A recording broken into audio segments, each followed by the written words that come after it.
Welcome back to Hardball. The House moved one step closer to impeachment today as the House Rules Committee worked out a resolution laying out the rules and procedures for the next public phases of the inquiry. This process determining whether he should be impeached will be open to the public view, just as it should be. In my view, it's not a fair process. It's not an open process. And it's certainly not been a transparent process. I mean, if you think this is fair, this is not fair at all. All of the process that I hear you all arguing about doesn't address the possibility that this president has committed high crimes and misdemeanors.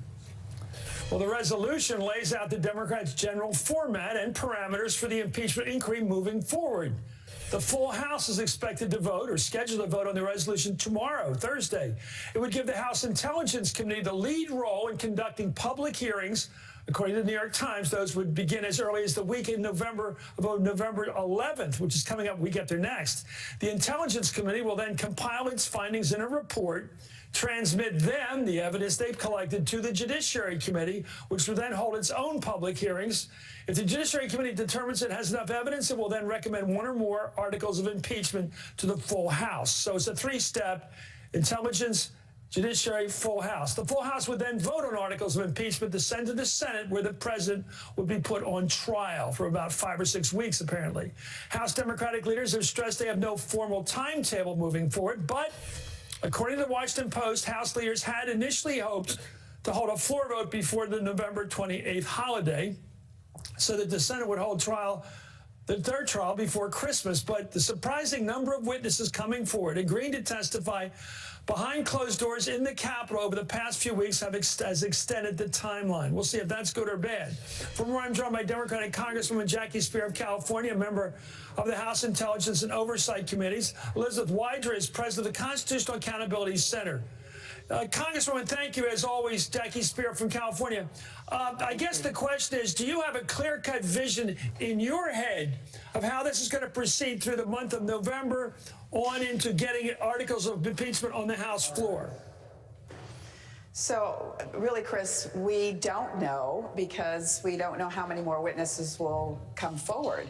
But certainly our plan is to start moving into public hearings, wrap that up and present it to the Judiciary Committee so that they can do their work. I can't put a timeline on it. I don't know that anyone else, frankly, can at this point.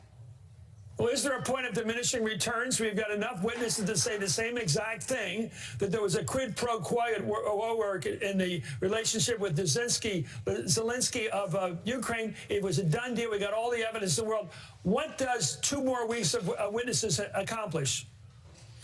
Well, it does add more facets to the final articles of impeachment. For instance, I'll give you an example. Up until very recently, we didn't know anything about Mr. Livingston and how he was hounding persons within the National Security Council, and how he was trashing the ambassador, Marie Yovanovitch. So I actually want to know who's paying him, why he was doing it. All of the lines that were being used were false, and they were all contrived. So I think there's more to know, frankly.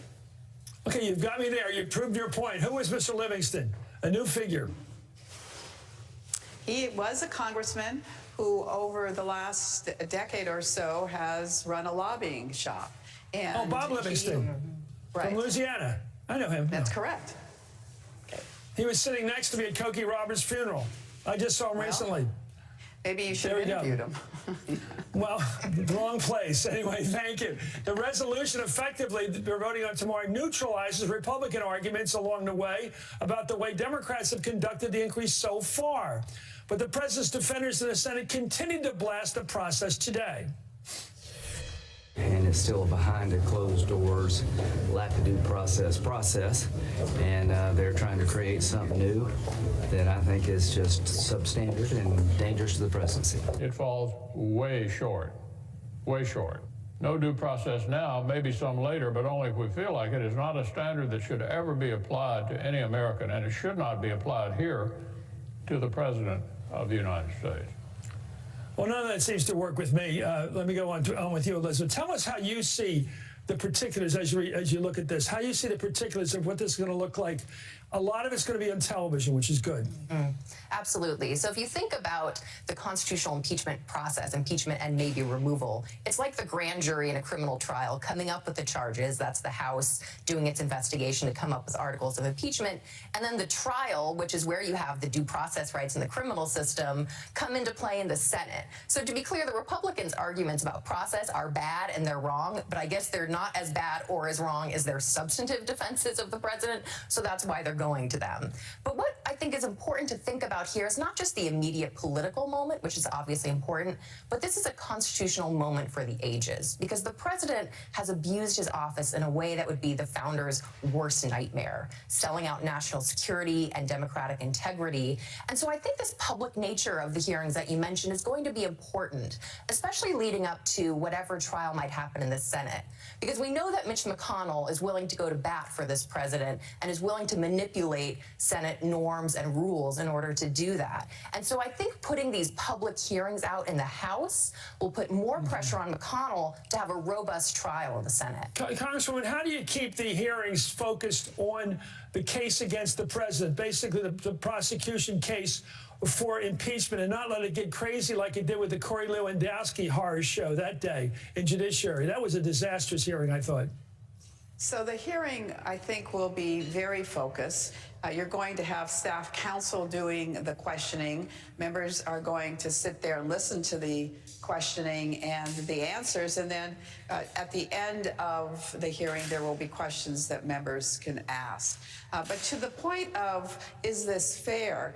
The truth of the matter is that both for Nixon and for Clinton, the president did not have the opportunity to ask questions and did not have the opportunity to offer a conclusion at the end of the House deliberation. So this is far more generous. And for all the whining going on by some of my Republican colleagues, when the Benghazi hearing took place, there were over 107 closed-door interviews before the first public hearing took place. And the first public hearing was 4 months after the committee was created. So we're 5 weeks into this. We've had about 12 interviews. The public is going to have the opportunity to hear a lot very soon. Do you have any confidence or any hope among your Republican colleagues that you'll get some votes on the House floor when the articles do come up for a vote? I think that's some speculation that there might be one or two. Obviously, Congressman Amash, who was a Republican and now is an independent, could indeed be voting with us. Francis Rooney from Florida, who was willing to look at an impeachment process and inquiry, has now announced that he's not running for re-election. So persons are in a position to be more frank and I think forward-thinking when they are no longer part of the Republican caucus. Thanks so much. It's an honor to have you on. U.S. Congresswoman Jackie Speier of California, thank you very much. And thank you, Elizabeth Wydra. You're a great guest. I like the big sweep of the Constitution. It's been helpful to us all these, well, centuries. Exactly. Thank you. It's a good thing. Up next, so far the Republican line of defense against impeachment is to attack the accusers. Is this really all they've got? Is this all there is? Quoting Peggy Lee, is that all there is? Attack these people? You're watching Hardball.